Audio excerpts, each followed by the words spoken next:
Demon bro, నువ్వు ఎక్కి ఎక్కి ఏడ్చే రోజు దగ్గరలోనే ఉందని నాకు అనిపిస్తుంది. హలో గైస్, నమస్తే అందరికీ. నేను మీ BTR. Welcome to BTR film laboratory. Episode 11లో ఈరోజు అప్డేట్స్ ఏంటన్నది చూద్దాం. సంజన గారిని రీతు గారు ఆంటీ అని పిలిచారు. ఇది ఎంతవరకు కరెక్ట్? మిమ్మల్ని చాలా మంది చూస్తూ ఉంటారు కదా, మీరు అలా ఆంటీ అని పిలవటం వలన ఆవిడకి ఎంత ఇబ్బంది కలిగి ఉంటుంది. అఫ్ కోర్స్ ఆవిడకి మ్యారీడ్, ఆవిడకి పిల్లలు కూడా ఉన్నట్టున్నారు. అలా అని చెప్పి ఆంటీ అని పిలవడం కరెక్ట్ కాదు కదా. ఖచ్చితంగా నామినేషన్స్ టైంలో మాత్రం ఈ టాపిక్ని సంజన గారు తీసుకొస్తారు, నామినేట్ చేస్తారని నేను అనుకుంటున్నాను. డీమాన్ గారు హౌస్లోకి వెళ్ళిన పర్పస్ మర్చిపోయి రీతు గారిని పొగడంలో మాత్రం మునిగిపోయి ఉన్నారు. క్యూట్గా ఉంది, అందంగా ఉంటుంది, చాలా బాగుంది మీ ఆట. ఇమాన్యుయల్ గారు తేజస్విని చేస్తున్నప్పుడు ఇమాన్యుయల్ గారు క్యాజువల్గా కూడా అది స్కిట్ అని మర్చిపోకూడదు కదా. ఫోన్లో ఆవిడకి ముద్దులు ఏంటి, ఉమ్మా ఉమ్మా ఉమ్మా అని ముద్దులు పెట్టడం ఏంటి ఫోన్లో. హరీష్ గారు తనుజ గారిని వాళ్ళ మదర్ అండ్ వైఫ్తో పాటు తనని కూడా ఈక్వల్గా చూస్తానని చెప్పారు. అది తనుజ గారు చాలా హ్యాపీగా ఫీల్ అయ్యారు, చాలా ఎమోషనల్ అయ్యారు కూడాను. ఆడియన్స్కి కూడా ఆ విజువల్ చూడడానికి, ఆ సిచ్యువేషన్ చూడడానికి చాలా బాగా అనిపించింది. సంజన గారు, మీరు కెప్టెన్సీలో ఉన్నంత వరకు రూల్స్ పెట్టారు. వన్స్ మీరు ఎప్పుడైతే కెప్టెన్సీ నుంచి దిగిపోతున్నారో అప్పుడు మాత్రం ఎవ్వరు రూల్స్ పెట్టకండి, అసలు కెప్టెన్సీ అంటే అలాగే ఉండాలి అన్నట్టు మాట్లాడుతున్నారు. అది ఎంతవరకు కరెక్ట్? ఈ సీజన్ ఖచ్చితంగా సంజన గారు గెలుస్తారేమని అనిపిస్తుంది. ఎందుకంటే ఈవిడికి ఈ కప్పు చాలా అవసరం. ఎలాగైనా సరే ఈ ట్రోఫీ కొట్టిన తర్వాత ఆవిడేంటన్నది ప్రూవ్ చేసుకోవడానికి చాలా ట్రై చేస్తున్నారని తెలుస్తుంది మనకి. ఆవిడ పర్ఫార్మెన్స్ బట్టి చాలా బాగా ఆడుతున్నారు ఆవిడ. ఇంత మనం ఎవరం కూడా ఎక్స్పెక్ట్ చేయలేదు ఇలాంటి కైండ్ ఆఫ్ ఆర్ట్ని. ఏముంది చెప్పు, ఏదో జరుగుతుంది మొత్తానికి మీ ఇద్దరి మధ్యలో, అదేంటో నాకు చెప్పు, నేను ఎవరికి చెప్పనని చెప్పి తనుజ కళ్యాణ్ గారిని అడుగుతుంది హౌస్లో. అప్పుడు రీతు ఎంటర్ అయింది. రీతు ఎంటర్ అవ్వగానే కళ్యాణ్ టాపిక్ చేంజ్ చేశాడు, ఏమీ చెప్పలేదు. దానికి చెప్పే ముందు రీతుని వెళ్ళు అని చెప్పాడు. రీతు దానికి హర్ట్ అయ్యి వెళ్ళిపోయింది. సంథింగ్ ఈజ్ జరుగుతుంది వాళ్ళిద్దరి మధ్యలో. అది లవ్ అయితే కాదని నాకు అనిపిస్తుంది, కానీ ఏదో. ఆ తర్వాత రీతు అక్కడ కూర్చుంది, కళ్యాణ్ రీతు పక్కన కూర్చున్నాడు బయట కారిడార్లో. కళ్యాణ్ రీతుకి సారీ చెప్పడానికి చాలా ట్రై చేస్తున్నాడు, బట్ రీతు చాలా ఇగ్నోర్ చేస్తుంది. అయినా సరే తను చేయి పట్టుకొని తనకి సారీ చెప్పడానికి చాలా ట్రై చేశాడు. బట్ ఏంటంటే రీతు, నువ్వు ఇంకా నాతో మాట్లాడొద్దు, ఇదే లాస్ట్ అని చెప్పి అక్కడి నుంచి వెళ్ళిపోయింది. రీతుకి కళ్యాణ్కి మధ్యలో ఉన్నది ఫ్రెండ్షిప్పే అని నాకు అనిపిస్తుంది. కళ్యాణ్ రీతుకి సారీ చెప్పే డిస్కషన్ ఏదైతే ఉందో అప్పుడు సడన్గా అక్కడ వాళ్ళిద్దరు ఏదో మాట్లాడుకుంటున్నారని చెప్పి డీమోన్ ఎంటర్ అయ్యాడు. ఆ విజువల్ చూసి డీమోన్ చాలా పొసెసివ్గా ఫీల్ అయ్యి అక్కడి నుంచి వెళ్ళిపోయాడు. పొసెసివ్గా ఫీల్ అవ్వాల్సిన అవసరం ఏంటి? డీమోను రీతు విషయంలో తన ఇంటర్నల్గా ఏదో ఫీల్ అవుతున్నాడు, ఒక ఎమోషన్ మాత్రం మోస్తున్నాడు. ఆ ఎమోషన్ చాలా బరువుగా అనిపిస్తుందని మనకు తెలుస్తుంది. అది ఎప్పుడు బ్లాస్ట్ అవుతుందో తెలియట్లేదు, బట్ ఏంటంటే చాలా కేర్ తీసుకుంటున్నాడు రీతు విషయంలో. డీమోను తనకి చాక్లెట్స్ ఇవ్వడం కానీ, లేకపోతే తనకు తగ్గట్టు తన వైపు మాట్లాడడం కానీ, లేకపోతే స్టాండ్ తీసుకోవడం కానీ, తనకి తినిపించడం కానీ, తను చాక్లెట్ తిన్ను అంటే నీకోసమే తెచ్చాను తిను అని చెప్పడం కానీ, లేకపోతే నువ్వు కూడా తిను అని చెప్పి రీతు అంటే లేదు నువ్వు సగం తీసుకొని నాకు ఇవ్వంటే విరగ్గొట్టి ఇవ్వచ్చు. బట్ ఆవిడ సగం తినేసి ఈయనకి ఇవ్వడం అనేది అది దేనికి సంకేతం అర్థం కావట్లేదు. ఇది అసలు ఏ ఎమోషన్లోకి ట్రావెల్ అవుతుందో కూడా వాళ్ళ డిస్టెన్స్ తెలియట్లేదు మనకి.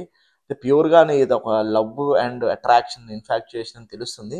బట్ ఇన్ఫాక్చుయేషన్ వయసు అయితే కాదు, అట్రాక్షన్ వయసే. ఖచ్చితంగా వాళ్ళిద్దరూ లవ్లోకి మెల్లగా ట్రావెల్ అవుతారేమో అని అనిపిస్తుంది. ఇంకో సిచ్యువేషన్ హరీష్ గారిది తనుజ గారిది ఎలా అయితే ఒక బ్యూటిఫుల్ సిచ్యువేషన్ జరిగిందో అలాగే గార్డియన్లో ఇమాన్యుయల్ లోగా ఫీల్ అవుతున్నప్పుడు తనుజ కూడా తనని చాలా దగ్గర తీసుకుంది ఇమాన్యుయల్ని.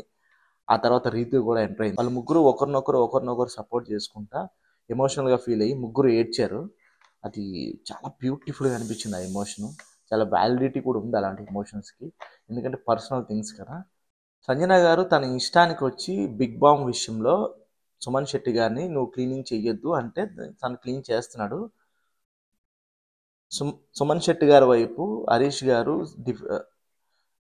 గారు సపోర్ట్ చేసి మాట్లాడుతుంటే సంజన గారు దట్స్ ఇట్ అని చెప్పి అక్కడ కేర్లెస్గా వెళ్ళిపోయారు అక్కడి నుంచి. అది చాలా హర్టింగ్ అనిపించింది హరీష్ గారికి. ఖచ్చితంగా దీన్ని మాత్రం ఆయన నామినేషన్లో ఇది ఒక రీజన్గా చెప్తారు ఆయన. ఎందుకంటే ఒక పర్సన్ మాట్లాడుతున్నప్పుడు ఖచ్చితంగా అతను హౌస్ మెంబరే, ఆయనకు ఒపీనియన్ చెప్పే రైట్ ఉంది. ఆయన మాట్లాడుతున్నప్పుడు ఆవిడ వినాలి. ఆవిడ ఏదో ఒకటి చెప్పాలి. అలా కాకుండా ఆవిడ ఇష్టానికి ఆవిడ చెప్పి దట్స్ ఇట్ అని చెప్పి చాలా రెక్లెస్‌గా, క్యాజువల్‌గా వెళ్ళిపోతారు ఆవిడ. ఆవిడ ఆట మరీ టూ మచ్ అనిపిస్తుందనమాట. అంటే ప్రతిదీ స్ట్రాటజీ అనుకుంటే కష్టం ఇలా అయితే. ఈ ఎపిసోడ్‌లో రీతు అండ్ డిమోన్ మొత్తం కంటెంట్ క్రియేటర్స్ అని మనకు అర్థమవుతుంది. ఎందుకంటే ఈ ఎపిసోడ్ మొత్తం కంప్లీట్‌గా రీతు అండ్ డిమోన్ మధ్య జరుగుతున్న ఒక ఎమోషనల్ జర్నీ కోసమే అనిపించింది. మధ్యలో కళ్యాణ్ ఎంటర్ అవుతున్నాడు. బట్ అది ఏంటన్నది ఆ రిలేషన్‌షిప్‌కి తను ఎంటర్ అవుతున్న దానికి ఏంటన్నది కళ్యాణ్‌కి కూడా తెలియట్లేదు. అట్ ద టైమ్ ఆడియన్‌ని కూడా కళ్యాణ్ చాలా కన్‌ఫ్యూజ్ చేస్తున్నాడు. ఏదో ఒకటి క్లారిటీ ఉంటే బావుంటది. క్లారిటీ వచ్చేస్తే గనక అంటే డ్రామా క్రియేట్ అవ్వదని ఫీల్ అవుతున్నట్టున్నాడు ఆయన. ఓకే. కానీ ఈ ట్రయాంగిల్ ఏదైతే ఉందో లవ్ స్టోరీ వాళ్ళ ముగ్గురిది, Ritu Varma and demon and కళ్యాణ్‌ది, ఇది చాలా ఎక్స్ట్రార్డినరీగా అనిపిస్తుంది. దాన్ని మనం ఇంకా ఎక్కువ నాగార్జున గారు వాళ్ళ ముగ్గురిని చూపిస్తే గనక ఖచ్చితంగా టీఆర్పీ పెరిగే ఛాన్సెస్ అయితే ఎక్కువున్నాయి. చాలా హెల్తీగా ఉంది రిలేషన్‌షిప్ అనేది. ఎందుకో డీమన్ బ్రో ఎక్కి ఎక్కి ఏడ్చే రోజు వస్తదేమో అని నాకు అనిపిస్తుంది. ఇకపోతే గనక టాస్క్. టాస్క్ పేరు కాలచక్రం. ఇప్పుడు ఏ టీం వాళ్ళు వాళ్ళని గైడ్ చేసుకుంటున్నారు. గైడ్ చేసుకుంటున్నప్పుడు పాపం శ్రీజ ఏదో చెప్పడానికి ట్రై చేస్తున్నప్పుడు అక్కడి నుంచి మనీష్ బ్రో చాలా కేర్‌లెస్‌గా వెళ్ళిపోయినాడు. ఏంటి బ్రో నువ్వు కనీసం శ్రీజని పట్టించుకోలేదు. తను ఇరిటేటింగ్ వాయిస్‌తో నిన్ను పాపం ఏదో చెప్పాలనుకుంటుంది. కనీసం నువ్వు ఒక్క నిమిషం కూడా ఓపిక పట్టలేవా? అలా వెళ్ళిపోవడం తను ఎంత హర్ట్ అయిందో తెలుసా? ఖచ్చితంగా నామినేషన్‌లో పెడతది మిమ్మల్ని. I'm sure. తనుజ గారు మీరు కామ్‌గా గేమ్ ఆడండి. అసలు ఔట్ అయిన వాళ్ళు మళ్ళీ ఎంటర్ అవ్వకూడదు.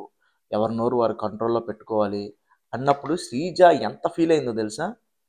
అసలు కామ్‌గా ఉండమంటే శ్రీజకి ఎలా అవుతది? ఆవిడ కంటిన్యూగా మాట్లాడుతూ ఉండాలి. హై పిచ్‌లో మాట్లాడుతుండాలి. ఇరిటేట్ చేస్తుండాలి జనాల్ని.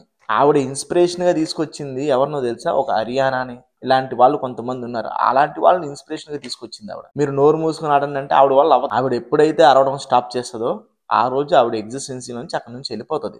బిగ్ బాస్ షో నుండి ఆవిడ క్విట్ అయిపోయే పరిస్థితి వస్తది. అది ఆవిడకి కూడా తెలుసు శ్రీజ గారికి. అందుకే ఆవిడ వాయిస్ పిచ్ లేపి మరీ మాట్లాడుతూ ఉంటది. ఆవిడకి ఐడెంటిటీయే అది. శ్రీముఖి గారితో అదే టాపిక్ కూడా వచ్చింది కదా. ఇకపోతే కాలచక్రాన్ని పట్టుకునే ప్రాసెస్‌లో సుమన్ శెట్టి గారు చాలా స్ట్రాంగ్‌గా పట్టుకున్నారు. ఆయన చాలా ట్రై చేశారు. ఆయనకంటే యంగ్ పీపుల్ ఉన్నారు అక్కడ. కళ్యాణ్ గాని, లేకపోతే డిమోన్ గాని. బట్ ఏంటంటే ఆయన లాంటి వ్యక్తి ఆ కాలచక్రం టాస్క్‌లో గెలవాలని చెప్పి గట్టిగా ట్రై చేస్తున్నప్పుడు పక్కనే ఉన్న డీమోన్ ఆయన కాళ్ళు పట్టుకొని బయటికి లాగేసాడు. ఒక పెద్ద వ్యక్తిని అట్‌లీస్ట్ అది ఓకే. నీకు అక్కడ రైట్ ఉంది. అలాగైతే మేము ఎలా గెలుస్తామని నువ్వు అనుకోవచ్చు. సుమన్ శెట్టి గారికి మాత్రం బయట చాలా ఫాలోయింగ్ ఉంది. ఆయనకి ఓటింగ్ బాగా ఎక్కువ వస్తుంది. ఆయన మాత్రం పక్కాగా ఇంకొక 5 వారాలు మాత్రం తిరుగు లేకుండా ఉంటారు. అందులో గ్యారంటీ అయితే ఇవ్వచ్చు. ఆయన చాలా బాగా ఆడుతున్నారు కూడాను. ఆయన ఇన్నోసెన్స్ ఆయన్ని కాపాడుతుంది. ఆయన హానెస్టీ ఆయన్ని కాపాడుతుంది. ఆయన డిఫెండ్ చేసుకునే విధానం మాత్రం ఎక్స్ట్రార్డినరీగా అనిపిస్తుంది ఆడియన్స్‌కి. సుమన్ శెట్టి గారు మీరు ఎలాగే ఆడాలని మనస్ఫూర్తిగా కోరుకుంటున్నాం. ఇవి గైస్ ఈరోజు అప్డేట్స్ చూశారు కదా! మీకు నచ్చినాయి అనుకుంటున్నాను. సపోర్ట్ చేయండి. Thank you.